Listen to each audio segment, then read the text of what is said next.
Hello at welcome ulit sa kusina ni Mrs. O. And for today, something just a bit healthy. High in protein, but it's not meat. So we'll just be cooking stir-fried tofu with shiitake mushrooms and oyster sauce. So parang medyo Thai ang kanyang lasa or Asian in taste. Perfect siya for topping, no? Or pwedeng i-keep sa freezer.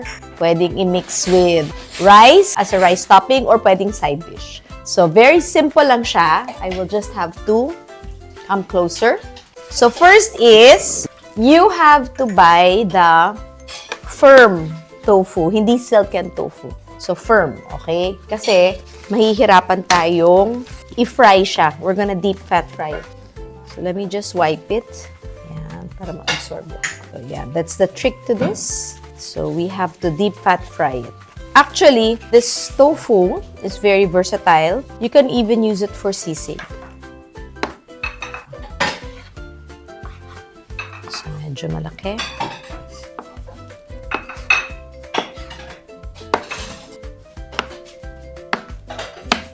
So, ang tofu is very high in protein, but doesn't really have the triglycerides of the carne.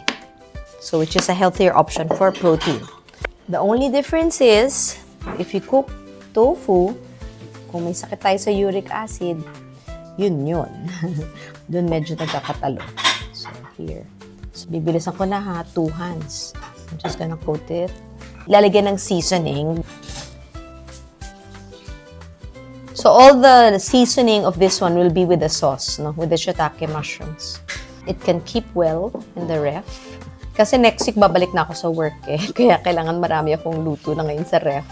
Kasi magmamadali. Back to regular programming ang ating work.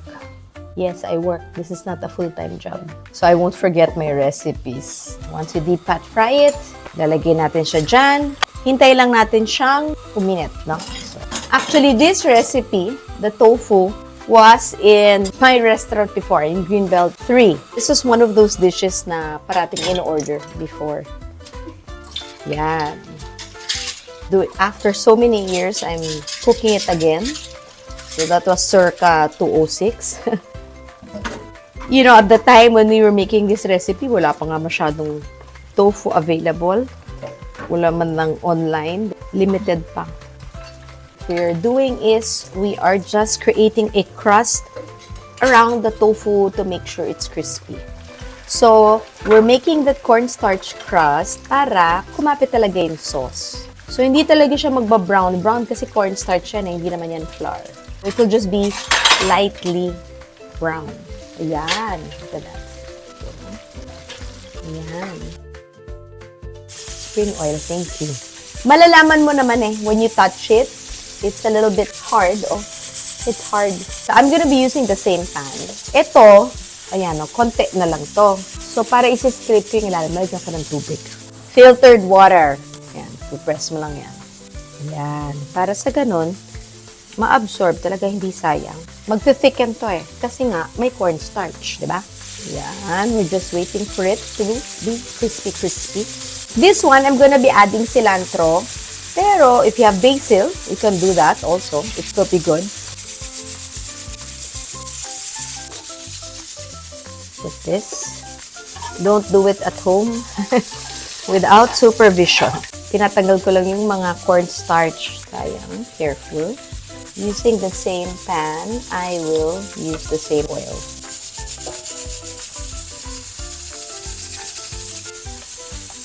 There.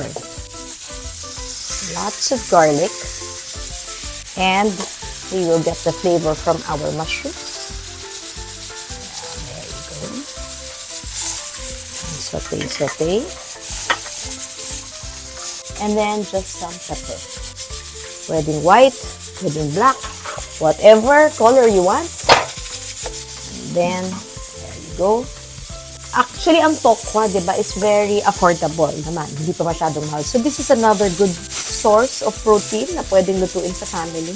So, shiitake is very umami, tinatawag nila. So, it has that umami taste. So, we're just gonna saute. And then, I'm just gonna add a little bit of patis. So, that's about a tablespoon of patis. Yeah. And then, the oyster sauce. Nasimot na ngayon. Dahil na-slice na to ni Ate Lina, kailangan kong gamitin dahil magagalit siya.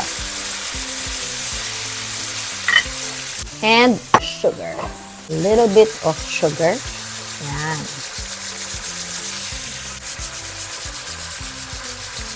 That's about a teaspoon. I need a little bit of anghang. And then, slowly, pag-add mo nito ng iyong tofu, kailangan mabilis kasi bigla siyang magsasagi. Yan. There you go.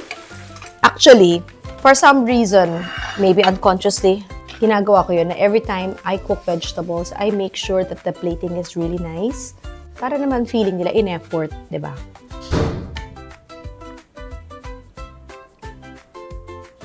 Yun.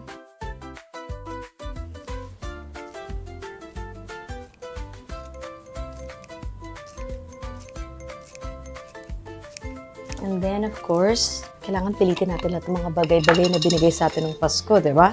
Let us not waste crispy garlic. Yun. And there you go! May nag-comment, mahilig ako sa wansoy tsaka cilantro. Mahilig talaga ako. And it's may pagka-antioxidant. And there you go. That is our stir-fried tofu with oyster sauce and shiitake mushrooms. Hope you enjoy!